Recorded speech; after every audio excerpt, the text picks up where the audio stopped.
to his right. Yeah. So it's kind of hard to make any excuse for that. And Seth Payne, who joins us Sunday nights on KHOU 11 Sports Extra, he posted on X that basically it's up to the player to check with the officials to make sure that he's good, that I am okay, that I am in a proper formation. And that obviously did not happen at least twice because it was called. Again, we are waiting for head coach Demeco Ryans after this 34-7 loss. Texans, of course, now 2-1. C.J. Stroud, 20 of 31, 215 yards, 1 touchdown pass, 2 INTs. Sam Darnold, first 4-touchdown toss game since 2019 for him. When you did a tail of the tape coming into this game, you thought, okay, C.J. Stroud, clear advantage for the Houston Texans. And I think long haul, long term, yes, it is an advantage for the Texans with CJ. But in this game, 17 of 28, 181 and 4 touches, but most importantly, no INTs, and actually a couple of times threw the ball away in situations that they made sure it wasn't going to get worse for the Minnesota. Yeah, he made smart decisions, and of the 4 systems that he's played in his career, this one seems to suit him the best. I mean, it could be maturity, it could be a number of things, but talent around him. Talent around him, that always helps. I will say this. The Vikings were 19-0 coming into this game in the Kevin O'Connell era when they tied or won the turnover battle. Wow. That goes to 20-0 today. What do you think will be Demeco's response about the penalties and some of these, to borrow a tennis term, unforced errors? I think he's going to be most upset about the tone that was set early in the game and them allowing that to clearly affect their play. Not being able to separate those things and then allowing things to snowball. I think that was really the problem, is the compounding of errors. It's not having one here, having one there. I mean, they had that one series, I think it was the 4th or 5th series of the game, they had 4 penalties in a row on the offensive line. That's unacceptable. And momentum is often this overused term in sports. It's everything. But I think it does apply to a drive. And when you can start moving the chains, moving the sticks, and obviously building something, momentum in a drive, and when you have all those penalties, it just kills it. And obviously, you're going backwards too, which doesn't help matters at all either. Right, and negating, gains. Yeah. I mean, they had that 3rd down, that great play that CJ and Tank made, and then it gets called back because of an illegal formation by Laramie Tunsil. I mean, it's stuff like that over the course of a game, this game was over after the first 2 quarters, but over the course of the first 2 quarters, those things add up and you just get no momentum. The reason I'm looking down is I'm looking here at the team statistics. The Texans, 11 penalties for 88 yards. I believe they had 12 in the last game against the Bears. They had 12 in the last game. That's right. You cannot have double-digit penalties in this league and it's hard enough to win. Beat your opponent. Yeah. Better yet, beat yourself at the same time. Minnesota had 5 for 30. Texans won time of possession. They had held on to the football about a minute and a half longer. And then, again, the turnover battle, 2 and 0 for Minnesota. So that also with 2 interceptions. And Minnesota, if this NFC title or NFC playoff run goes through Minnesota, watch out to the rest of the NFC because that place is something else. It's loud. Clearly it had an effect on the game today. The crowd, clearly a factor. I mean, you saw CJ a number of times. It just seemed like the line could not hear him at all. Yeah. Even, clapping near the end of the play clock, trying to get the play off. But, it clearly had an effect. We are also going to be doing our one word to describe this game, so get those one words ready. Checking here on Facebook. The feed up on Facebook yet? I'm not seeing it. It is? Okay. All right. Feed's up on Facebook. And we'll be doing that momentarily, as we typically do between C.J. Stroud and Demeco Ryans. Okay, you've got it there. Yep, we've got it up here. Okay. And again, we're waiting for Demeco Ryans. Another thing we touched on briefly was the running game. Ugh. That first game with Joe Mixon, yes. And now that you don't have Joe Mixon, it was non-existent. You're talking 2.7 yards per carry. Is that what they ended up with in this game? Let's see. Yeah, 2.7. Meantime, the Vikings, 4.2. Yeah. That is going to be a major issue if the Texans can't correct that, especially when they're thinking about one thing, and that is being a Super Bowl contender. You have to run the football, and they have not been able to do that. Both teams had 11 drives. Yards per play, about the same. Passing yards, but again, those penalties and a lot of other stuff just detonated within this offensive game plan for the Texans. Everybody was so worried about Justin Jefferson coming into this game. If you would have told me the Texans were going to hold him to under 100 yards, 81 yards, you would have said that was probably an effective day. You know Yeah. he's going to make plays, but ultimately it was the running game that killed the Texans. Among other things. Yeah, Yes. but if you had to pick one, facet of that offense that did the most damage to them and just wore them down, I think it was the running game. The Vikings, exerted their will on the Texans' defensive line, and then the Texans' offensive line was overmatched. Jonathan Grenard, give him credit, came in like a man on a mission. Yeah. He was disruptive. He played very well against his former team. I would imagine he's pretty happy with that performance. I would say a hat trick and sacks. Yeah. What are you seeing from comments? I'm having a hard time pulling them up here. So All right, any, so we've got 2 words so far. all right, you want to write them? Yeah, I'm going to write them down. Again, we're waiting for Demeco Ryans to approach the podium here and discuss this 34-7 loss to the Minnesota Vikings in Minneapolis, the Twin Cities, where it is extremely difficult to play, and the Texans found that out, and they found it out quickly in that first quarter, being down 14-0. They were even second and third quarters, and then fourth quarter, 13 points for the Minnesota Vikings in that fourth and final quarter. So, All right, so we've got Sammy, who says score, exclamation point, like they needed to score. I got it. That's what I'm assuming. And Sammy, let me know if that's how you meant it. And then we've got Kathy, who says penalties. Yes. Score and penalties, 2 very important aspects of this game that both went wrong for the Texans. The penalties went up and the score stayed down. So you could argue that not just Jonathan Grenard, but there were a number of former Texans in this game. There were. Who showed out against Houston. Kamu Hill. Yeah. There's another one who played extremely well. He is filling in for an injured guy in Minnesota, so he's technically or typically not the starter, but he played very well. You also had Blake Cashman. counted for 4 tackles. Okay. He had 2 solo tackles. I was just looking down to look that up right here. And these guys, they love playing against their former team. I mean, they love it. They love it. They got their money, and now they got bragging rights as well. Absolutely.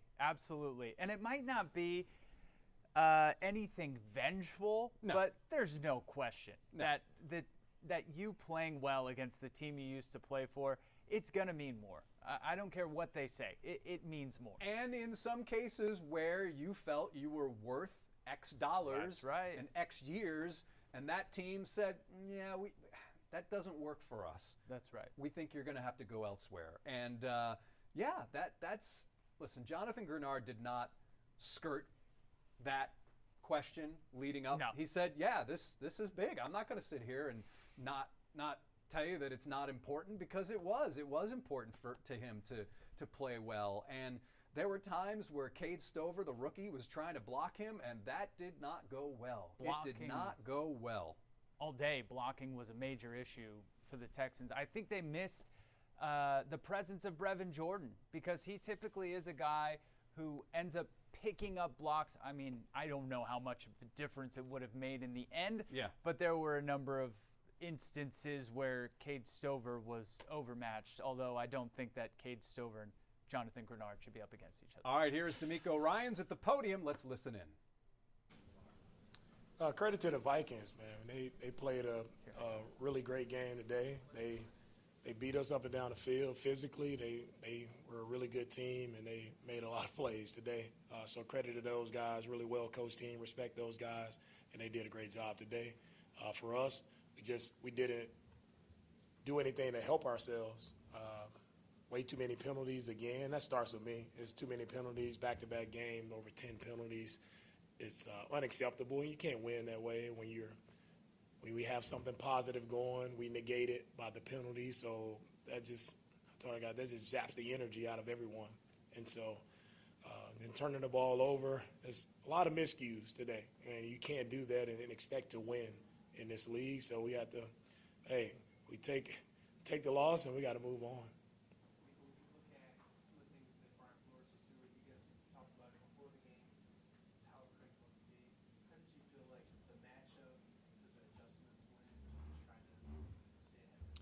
Yeah, I thought we had some really good looks. We had some good protection early, and it's just down the road. Brian did a really good job. I think those guys, they got after us pretty good up front, and if we want to be a good football team, you have to win in the trenches. It all starts there. So O-line and D-line, for me, did not play well enough today to help us win the game. How would you assess how the pass coverage kind of did against San Antonio today? Yeah, with the coverage, I mean, we have to make plays. We're in position. We have to make plays. At the end of the day, that's what it comes down to. I mean, in the red zone there, we got them third down a couple times there in the red zone, and we did not make the play. So that will never change in this league. Like, playmakers have to step up and make plays.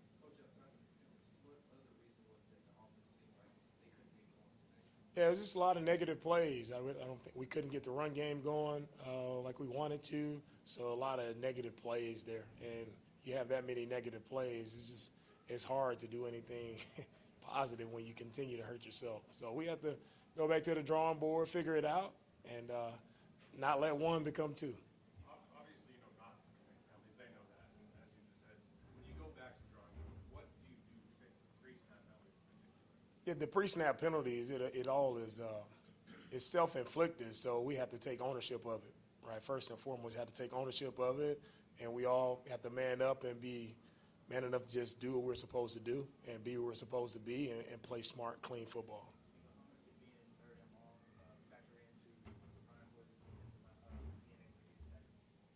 Yeah, third down, we would definitely love to be better on third down. They won the battle on third down on both sides today, and that's the difference in the game, right? They were able to get off the field when they needed to, and we did not get off the field as many times as we needed to in the red zone and forced them to kick some field goals to keep the game closer. Not to take a few more. Not to harp too much on the penalties, but playing in a crowd like that, a hostile environment, how much does that affect kind of the penalty situation? Yeah, it was a great crowd. Minnesota has a great crowd. Everyone knows it. One of the loudest places in the league to play, and so you know that going in. So that's not an excuse. You have to lock in and be on the details of your job. Yeah, we'll see how Tank goes throughout the week, but he should be fine. Yeah, you can't harp on it. You can't harp on it, man. We'll watch it tomorrow.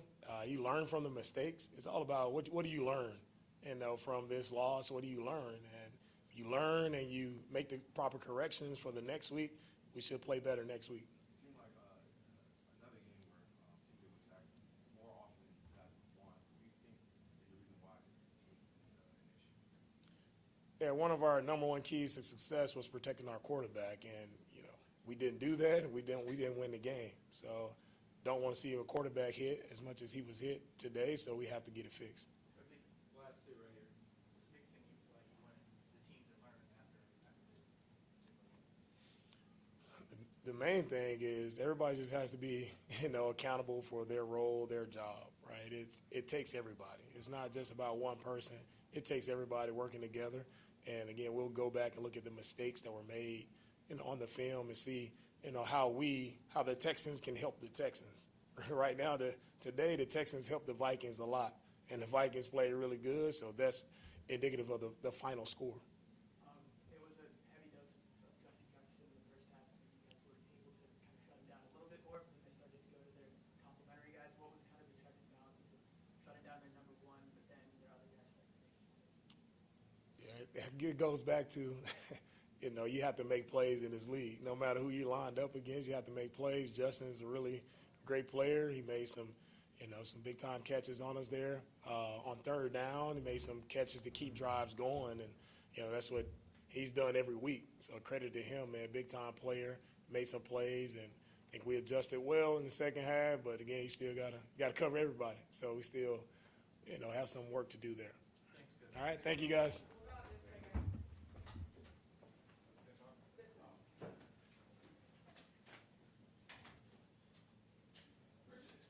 Was Demeco Ryans at the podium following this 34-7 loss. Jason Bristol and Zack Tawatari here breaking down this game.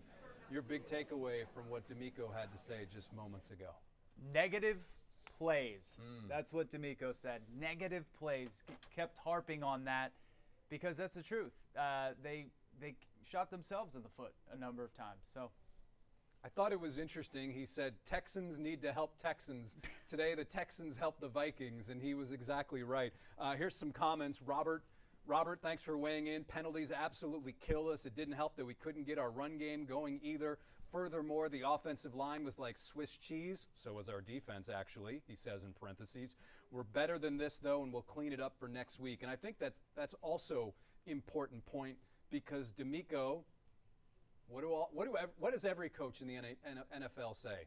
They say it's a week-to-week league, and he said one can't turn into two, and that is so important in this league. You cannot have 2 and 3 and 4 game losing streaks.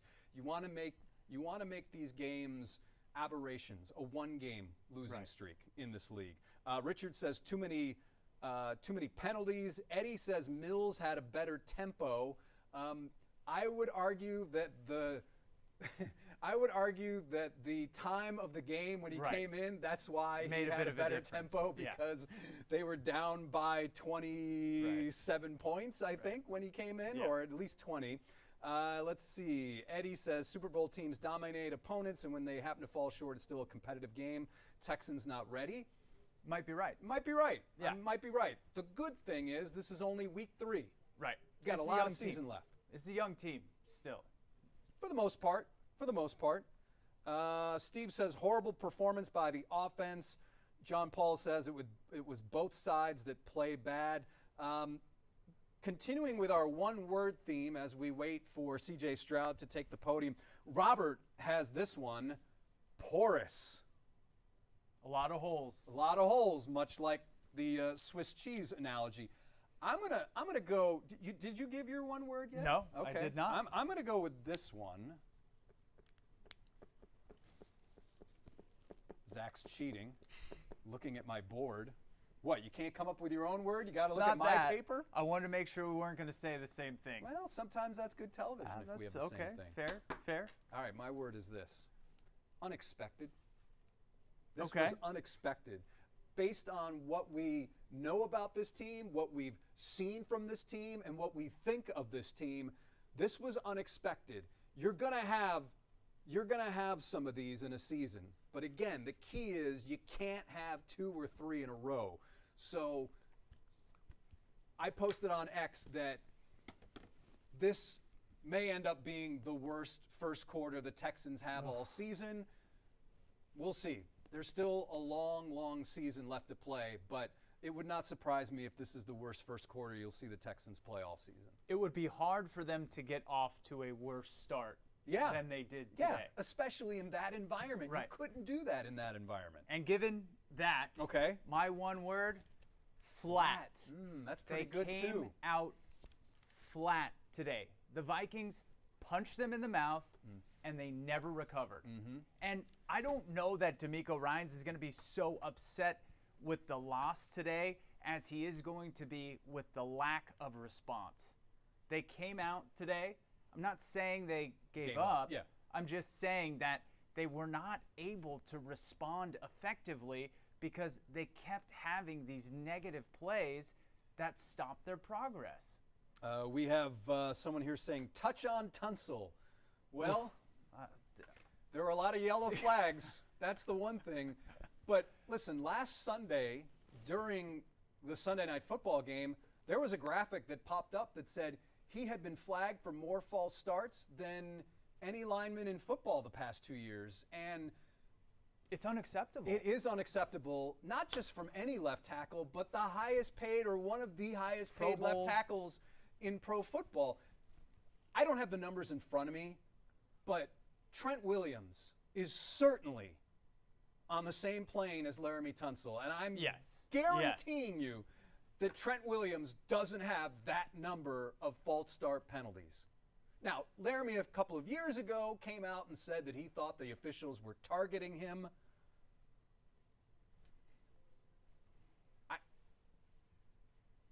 It's one thing when you're moving and the ball's not. So Right.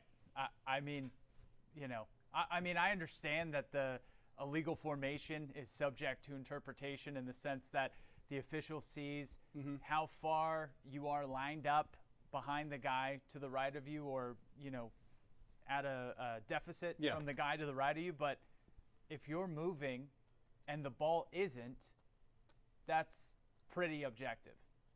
And ultimately, there's no way you can have that many penalties and there not be some kind of issue that you have. And right? I was listening. I was just trying to Yeah. figure out this No, number to see what I could pull up on Trent Williams. Now, granted, as I'm looking here, 2 Trent Williams penalties lead to a 49ers punt back in February. And if you're playing back in February, well, you know what that means. Yeah. That's deep into the playoffs. But Laramie Tunsil is certainly one of the best at what he does, but this has to be cleaned up. It has to be cleaned up. Has to be. And it's a difficult position, I would imagine, if you're Demeco Ryans or you're Bobby Slowick, because this is a veteran guy. This is a captain on your team, and they're going to have to say something to him about this adding up, because he had 2 false starts in the second game. He had 2 false starts in the first game. He has 3 in this one. 3 in this one, plus another 2 illegal formation penalties. For some guys, that's a season's worth of flags. Yeah, yep. All right, we are still continuing to wait for C.J. Stroud. Certainly, he will be asked about the protection and the guys up front, I imagine. Give us your one word to describe this game. We're sitting here. You can do that on our KHOU 11 News Facebook page. That's what we're currently looking at. Eddie says, what went wrong? Penalties, offensive line couldn't protect. Run game was non-existent. Secondary got torched, outplayed, outcoached today. If the O-line can't protect the quarterback, there is no way we can have an extraordinary game. Tunsil had 5 in this game. Yep. And even even if you take away the penalties, CJ had very little time today in the pocket. He was constantly having to step up. And the Minnesota secondary, give them credit, did a good job of keeping those wide receivers in front of them. So he didn't have those same off-book options that he might have in another week. Pat has weighed in with a word. Disgusting. Hey, you're going to have some of those over the course of a 17-game season. Yeah. The key is you don't want those in the postseason. And you know what? Big picture, this may end up being one of the best things to happen to the Texans. Who knows? We'll see. But certainly a response, that's going to be so important for this team, not just because it's a week-to-week league, but next week you have your AFC South division opponents / rivals coming into NRG. So you could potentially go up 2-0 in this division, and that would be huge. That would be huge. It would be huge. And then you've got the Bills. That's going to be another tough game. So maybe this lights a fire under them after winning those first 2 games and probably feeling, like they were on top of the world. I mean, I think it's Tijon. I think that's how it's pronounced. He has another word. Basura, trash. Thank you for It's interpreting. not. Well, I mean, he put a He little. did put the put trash emoji. can He put emoji the for trash it. can Thank you, emoji. yeah. And I didn't want to That's take. true. I didn't want to take up our time drawing. So, Right. Okay. But again, we're waiting for C.J. Stroud here as the Texans fall 34-7. Around the league, you think you got it bad? How about what's going on in Cleveland right now? Yeah, that's Deshaun not Watson. good. They lose 21-15 to the Giants. The previously winless Giants, Deshaun Watson, 21 of 37, 196, had 2 touchdowns. One of those scores came late in the fourth. But Daniel Jones was 24 of 34 for 236, 2 scores, and no picks. So Eddie says CJ headed for the sophomore slump. Love the kid, maybe too early, but it happens. I don't think so. You look at some of those throws in that game. There was a pass to Nico that.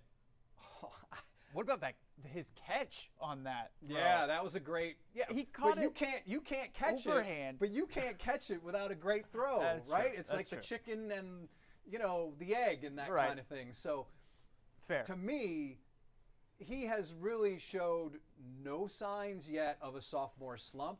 I think it's been some issues around him.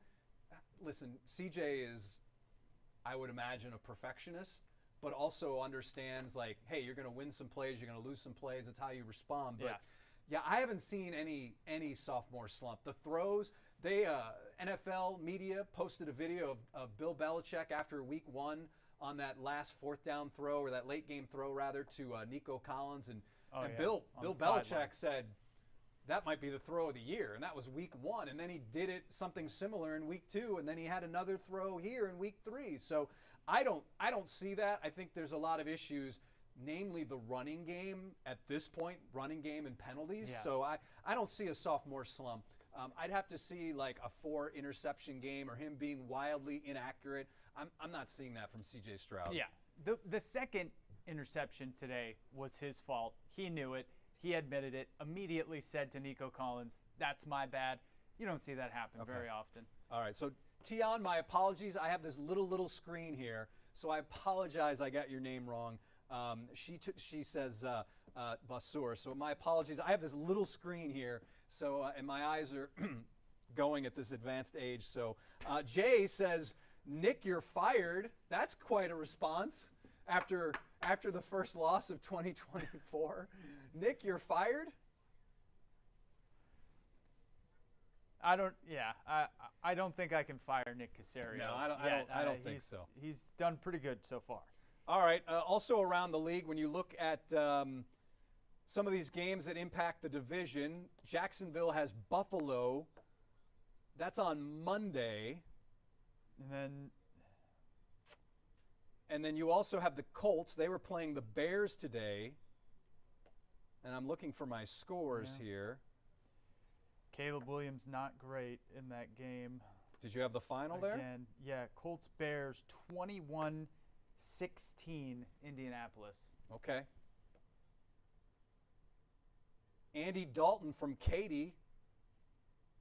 He's 7 of 10 for 79 yards and a touchdown in his first start. That game is currently in progress. But again, we're waiting for CJ Stroud here. I don't think we'll hear from any other players at the podium. doubt it. Typically after a loss, we don't get that. fewer. I'm sorry? There were fewer. Yeah, there are. Back in the day, we would typically hear from J.J. Watt as well at the podium. Certainly, it was J.J., Deshaun, and then Coach. But now it's pretty much a CJ thing only. Eddie makes a good point here. He says we could easily be 0-3 right now. Yeah. Let's hope they get it turned around. Yeah. You're right. You're right. A couple possessions go one way or the other in those first 2 games. They could be 0-3. You're right. No, without a doubt. And for as much talk there is about this being a Super Bowl team, you could argue your closest contender is the Indianapolis Colts. And in the last 2 games, I think they've been decided by 5 or 6 points. It sounds right. Yeah. When you include the last game of last year in the regular season they played, and then the first game in the regular season of 2024. So, I think an important thing, too, when we think about the big picture of this league, right, is people want to talk about who's a Super Bowl contender, who isn't a Super Bowl contender. Well, right now in the league, at least in my opinion, there's the Kansas City Chiefs, and then there's everyone else. Yeah. You watch a Chiefs game, it's a different pace. It looks like they're out there playing chess. And there are times when the Texans offense or the Texans defense looks like that. Specifically, I'm talking about offense, you know, the way that they operate and the way that they execute. But it's not there yet for a full game. And we've barely, I think, seen them scratch the surface of what their potential of consistency can be. We haven't even seen the offensive line play well one time this year. They didn't play well in the first two games. They played okay. CJ did enough getting out of the pocket to make big plays, but you can't rely on that. And that got exposed today. I wonder how much this also, you can point to the limited number of reps that players play in the preseason now. Because, Big time. yes, you had 4 preseason games, but the number of snaps by your starters in most cases was under 15. Right. And the first 2 games, you could easily, even the first 3 games, these guys, and the Texans have even said it by saying reps are important. Demeco has even said that reps are important. And who knows, maybe in week 4 we'll start to see that graph that goes, whew. Maybe we'll see a much better, a much more crisp team, both offensively, defensively, and on special teams. Yeah, a cohesion. Yeah. You know, they just don't have that quite yet. Again, we're waiting for CJ Stroud here as the Texans fall to the Minnesota Vikings 34-7. I just pulled up, you mentioned Kansas City. Yeah. I pulled up Kansas City's schedule from last year. Where I'm going with this, and I'm not going to bury the lead, the lead is this. Even Super Bowl winners have stinkers during the regular season. That's right. You cannot play perfect football week in and week out. Looking at Kansas City last year, week 8, they lost at Denver 24-9. And Now, granted, they had 483 yards of total offense, but they lost 24-9. well, I remember right here, week 13 and 14. They lost when they lost back-to-back games. And Those were good opponents, though. they were, but I'm just saying everybody was freaking out at that point. They lost Have to they the lost Packers. the aura. Yeah, they lost at Green Bay, and then they lost home to Buffalo. The Packers game was 27-19, and then the Bills game was just by 3 points. And of course, many people thought, okay, Bills and Chiefs, that's going to be this AFC rivalry for the next how many years? I don't know if that's going to play out much longer, given the losses that Buffalo had, and then certainly Cincinnati always plays Kansas City tough, and then you have this upstart Houston Texans team. That's right. Eddie says, at the very least, clean up the penalties. These guys are supposed to be professional football players. That is true, but because they are professional football players, this is the 1%. And when you're the 1%, sometimes a little bit of a grab. That's right. Or and if it doesn't, that sometimes separates plays, whether it's a positive gain or a negative gain, and whether it gets called or not, because most of these guys these guys are the 1%. Any little edge they can get, they're going to look for. And I imagine certainly with Laramie, getting out of his stance as quickly as possible to get ready, that's an edge that he probably feels he needs. I'm guessing. I would think any offensive lineman. Of course, you're always going to try to get off to the best start. Yeah. You know, whether you're on that side of the ball or the other side of the ball. Yeah. Michael says clean up the penalties. Thank you, Michael, for watching. I will say this. It's hard to understand how loud it is on TV until you're actually on that field. It is very loud. I'm not saying that is an excuse or why, they had so many false starts, but I do think that was a contributing factor, and maybe they didn't take that into account enough. I don't think so. And you know why? Where was last Sunday's game, Zach? That's true. It was at NRG. That's true. And how many false start penalties did Laramie Tunsil have in that one? 2. That's true. That's true. But, I mean, for them to have... They came in knowing what the crowd was going to be like. Now, knowing what it's like and actually being it, there, yes, yeah. can be 2 different things. I don't think you can simulate that in practice. Like, even when they bring out, you've heard it, the speakers with the fake crowd noise and all that stuff. Yeah. I don't know. Robert says Laramie can find a way to get out of his stance that doesn't draw penalties. No, you're right. You're right. Right. He has to. You're right. But again, fractions of a second are so important in this game, but not good. Not good. And I'm going to look this up at some point to see which offensive lineman has had the most false start penalties in a season. I don't know if I can find it. Tonight, KHOU 11 Sports Extra at 10:30.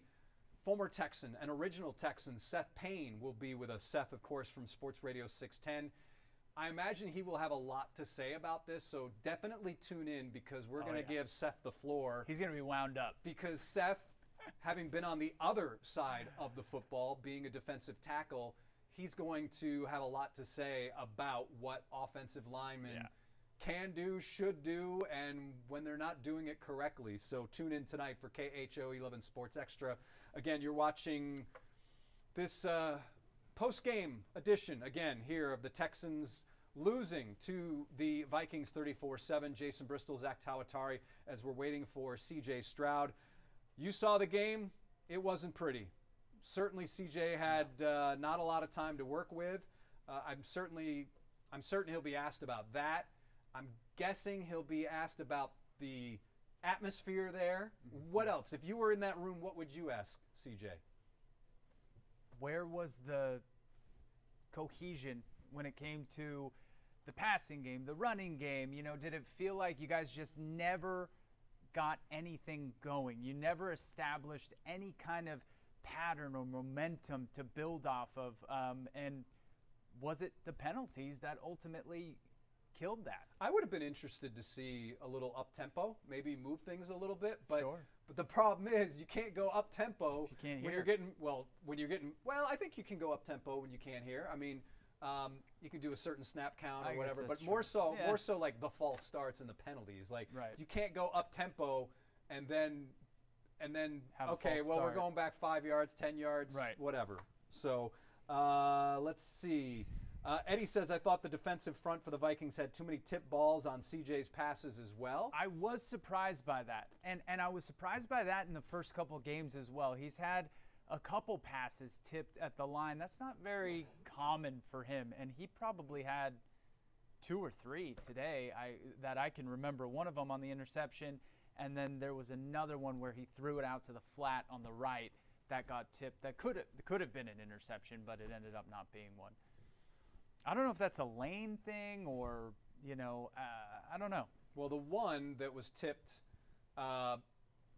Akers was going out for a screen and didn't chip because he has to go around to get the screen, and then it was basically a jailbreak for that one guy. So he came in and tipped it. A lot to clean up. But again, as we've been mentioning, sometimes that's a good thing. Sometimes you need games like this because you need teaching moments.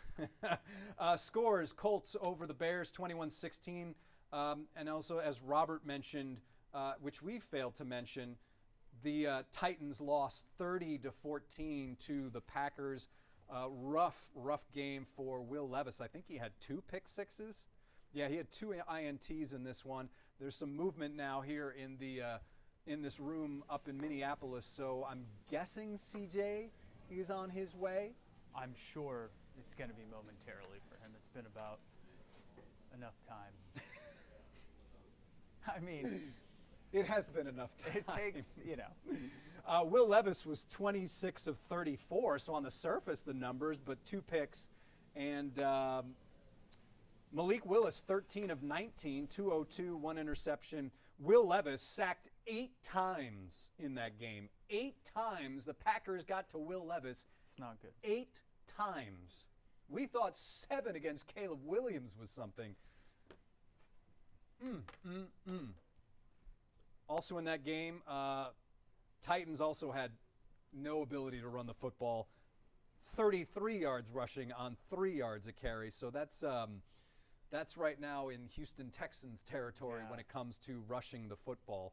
But again, 34-7 is the final here. It'll be interesting to see what Laramie Tunsil says in the locker room about what happened today. They're not going to win games if they cannot figure this out with the running game. And I understand. Mixon. Week 1, I get that. Mixon. I get that, but at the same time, you have to be able to balance it somewhat. I mean, you look at those plays today, there's really no room. There's nowhere for Cam Akers to go. So whether it's Joe Mixon or Cam Akers or Dare Ogunbowale, I mean, you need holes. You need space to be able to run through. And so that's why for me, it still does start with the offensive line because, like I said, they have not played a good game so far this season. There was a British Brooks sighting. Good for British Brooks. Good for him. He had 1 carry for 2 yards. Also, Cam Akers, 9 rushes, 21 yards, an average of 2.3. On the receiving front, Stephon Diggs, 10 catches, 94 yards in his return to Minneapolis. Yeah, you'll take that week in and week out. Nico Collins, 4 catches, 86 yards, average 21 yards per reception. Tank Dell, 5 for 62. Dare had 2 catches. Robert Woods had 2 catches. Dalton Schultz, a couple of catches. J.J. Taylor, a couple of catches. And then Cam Akers had the 1 pass catch for 8 yards, which was the touchdown. Stephon Diggs was targeted 12 times, caught 10 balls. Nico Collins, 10 times, had 4 receptions. Those numbers, those are normal numbers for me. Those are normal numbers, the number of targets. Six targets, 5 receptions. I mean, that's how you want to see the ball spread out to those guys. But the numbers aren't so bad on the surface.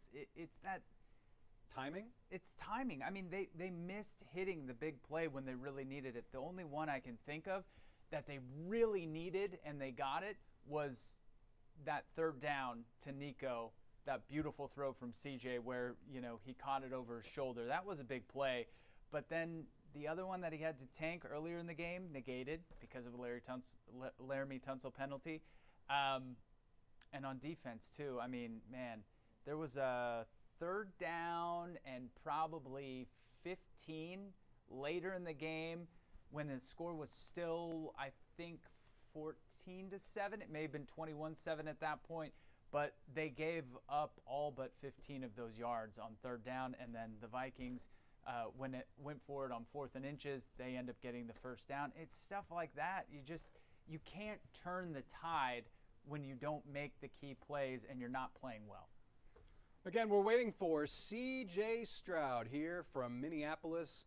Texans losing 34-7 on the defensive side of the football. Here's some numbers. Azeez Al-Shire had 10 tackles, 9 solo, 2 for loss.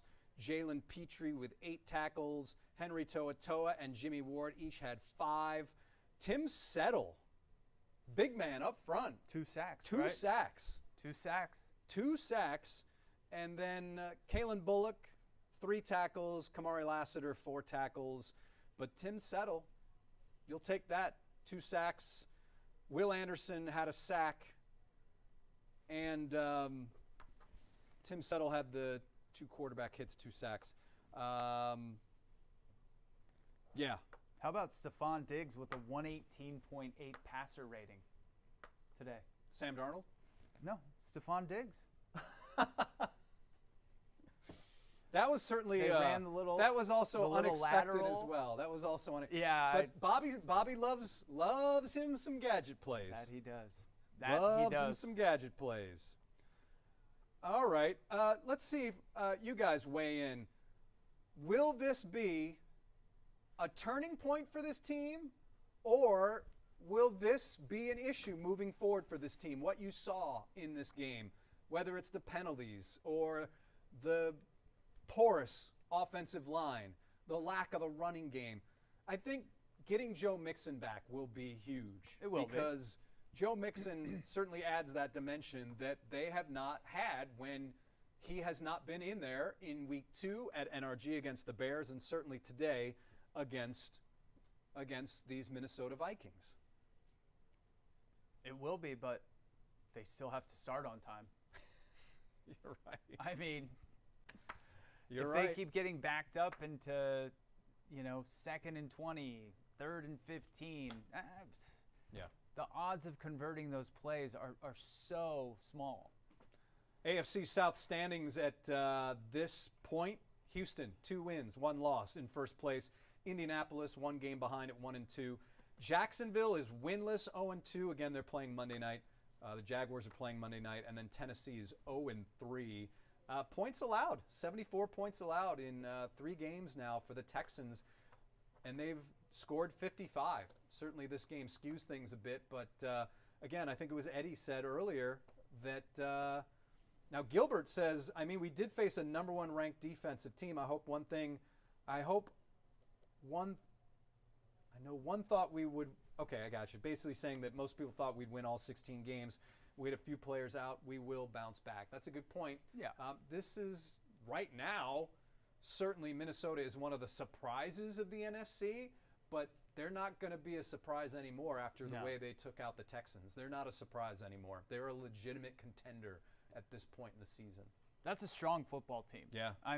They've got what they need. There's no question. And Sam Darnold, I never understood why he didn't have a shot to start, because I understand he struggled early in his career, but it's a rookie quarterback. He's competing against a rookie. You don't know what you're getting. And what about everybody around him? Yeah. Like you said. They aren't rookies. Those guys, no, what I'm saying, I agree with you. I'm saying this team, Minnesota, you throw a rookie quarterback in there, who knows how it's going to go. That's right. Yeah, I think that's where you're going with that, right? That and to say that when he earlier in his career, when he was in New York or he was in Carolina, he doesn't have that same supporting cast by any means, and he doesn't have Kevin O'Connell as his head coach, who's proving himself to be one of the, up and coming, if not already there, head coaches in the NFL. And then on the defensive side of the ball, they have Brian Flores, who, for some of the outside things that have happened in his career, he is definitely one of the top defensive guys in the league. That's why the Houston Texans interviewed him for the open head coaching position at the time. That's why he was one of the guys who was interviewed. Yeah. And he is certainly one of the best in the league. And thus far, they have been They did a good job spot on. disguising scheme today. They did a good job with Well, you that. get that pressure. If you get pressure, you can do pretty much That's whatever true. you want, right? Yeah, that is true. Once again, Jason Bristol, Zack Tawatari waiting for CJ Stroud. And as you said, it is about time. It's about time for CJ to make an appearance and tell us what he's thinking after this one. Let's see. I'm looking here, trying to get yards per game. That's not what I'm looking for. But tell us, as Eddie brings up a good point, talk about Minnesota. They beat an elite physical 49er team. We need to compete with the big boys. Many opportunities the Texans can learn from if they want to be elite. Oh, without a doubt. And there's no question, this game, they would have won it. That's a big statement they would have been able to make. Texans, The Texans. But, you can't harp on the loss because it is a 1 week league. It's a 1-0 league, right? And they're going to say we got to flush it, but yes, there are. I think some things were so glaring though that you can't flush it. You can't. You can't. You have to address it, and you do have to harp on it, for lack of a better term, because they need to get it fixed. Vikings now have 11 sacks. That is, if these are correct, up to date. Hard for me to. It doesn't say the date, but 11 sacks. The Jets actually lead the NFL in sacks with 14. The Texans are right there with 9. Maybe these are old then. I think the they Vikings have to be old because they had 7 and it has to be old. Yeah. So I think the Vikings play the Jets next. I believe they do. this is what we call in the business stretching. Let's see. This is what we call in the business trying to fill time. I'm sorry, they play the Packers and then they play the Jets. That game is at Green Bay. That's going to be It is. really good game. It is. That'll be a great game. Now, certainly Green Bay doesn't have Jordan Love. I would imagine he won't be ready to play Yeah. because what happened to him is typically about a month injury. But man, that's going to be a really, really good game. He'll be back just in time to play the Texans on October 20th All right. in Green Bay. That'll also be a good one. Jason Bristol, Zack Tawatari here, KHOU 11 News Studios, as we're waiting for C.J. Stroud and his post-game news conference following the Texans' 34-7 loss to the Vikings in Minneapolis. It's interesting after a loss, right? Because sometimes it could be really quick. Yes. Like they just want to get it Yeah. over with. And I'm surprised that it's actually taking this long because they got to get a flight They do. out of here, out of there. Now, having said that, they're not going to leave CJ behind.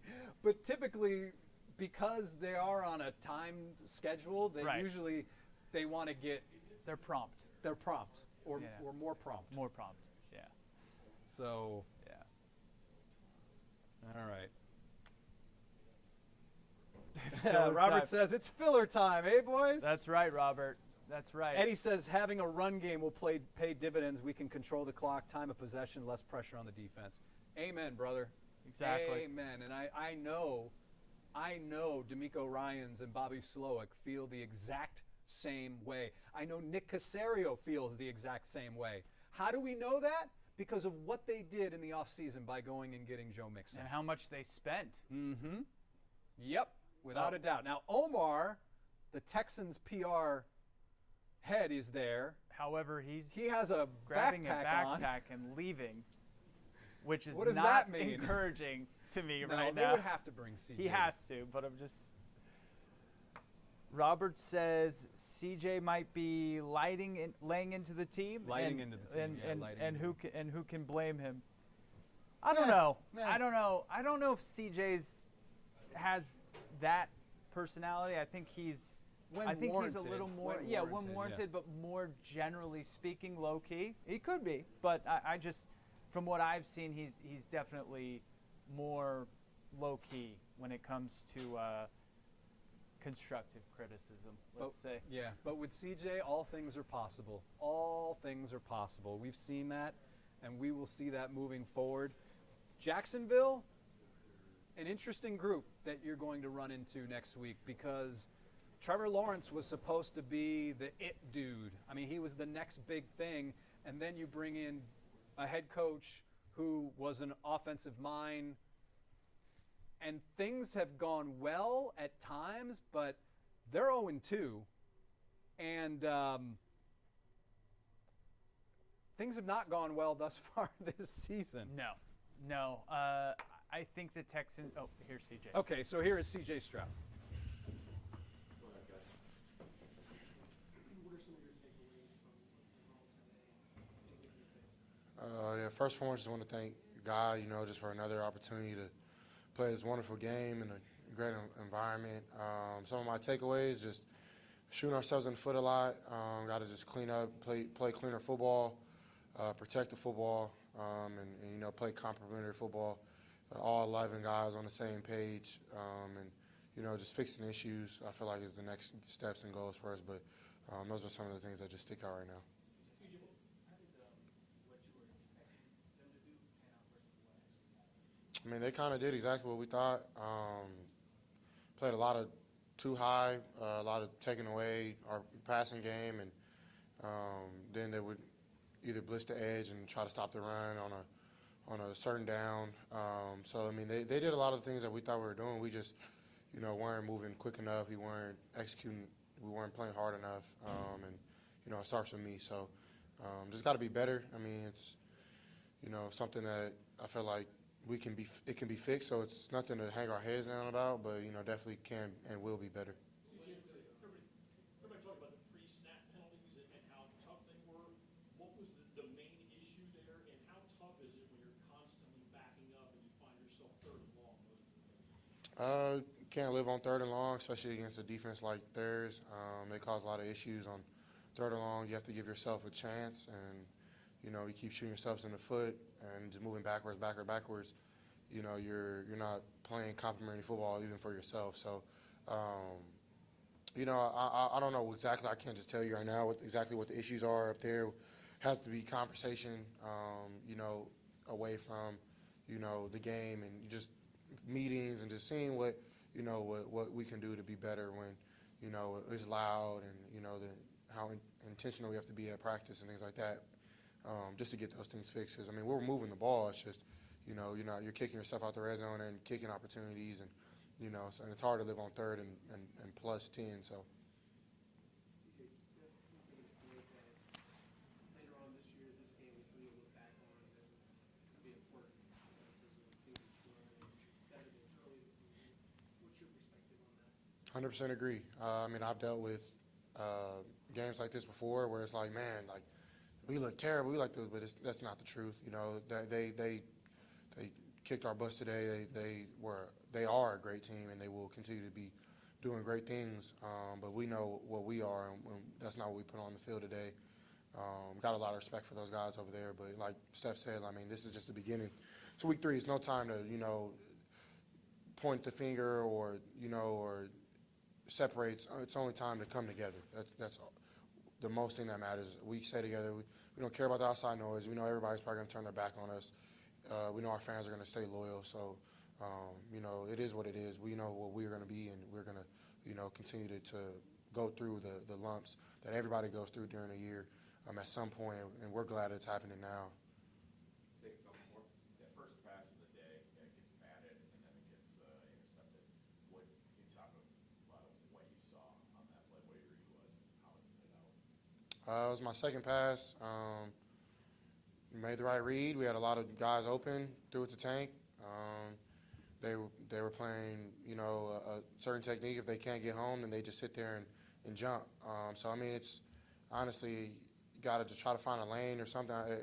You can't sit there and as a quarterback, everything's happening like this. I can't sit there and see him just about to jump. It's just not the truth. So, but I can maybe sidearm it, just try to find a window. But I was making the right reads all day. I feel like I played well, other than the turnovers, especially the one at the end. But I was seeing it well, trying to just stay in the pocket and deliver as best as I could. But they had some coverages and some pressures that they did at a very, very high level. So kudos to those guys, and that's kind of just what happened on that play. They made a great play.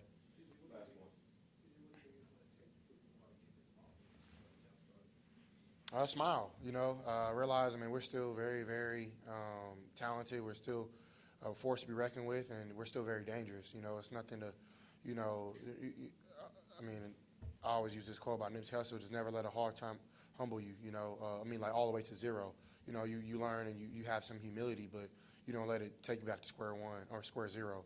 And we built a foundation solid on rock, so we're not going to act like, everything was perfect out there, but we're not going to act like there wasn't some positives. And once we fix the negatives, we're going to be rolling. So I'm excited, man, because the only way we can go up the only way we can go now is up.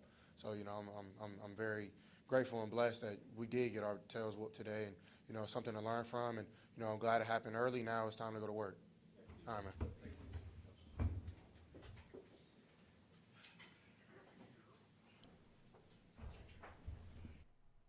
And there you have it. There is C.J. Stroud speaking after this one.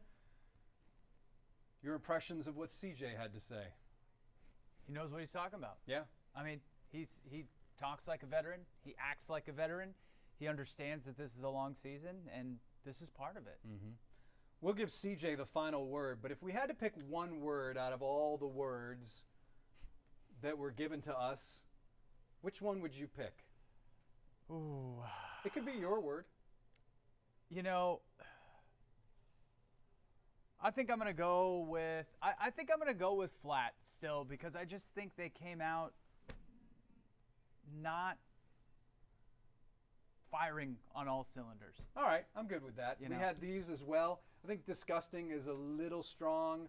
I think that's a little strong. This one is a contender for me. That Actually, one, I liked your word. really? Stinker. That's what I think this All right, was. we'll go with that one. All right, everybody. That's going to do it. For Zack Tawatari, I'm Jason Bristol. Your final score, Minnesota Vikings 34, Houston Texans 7. Thanks for joining us here in the KHOU 11 News Studios.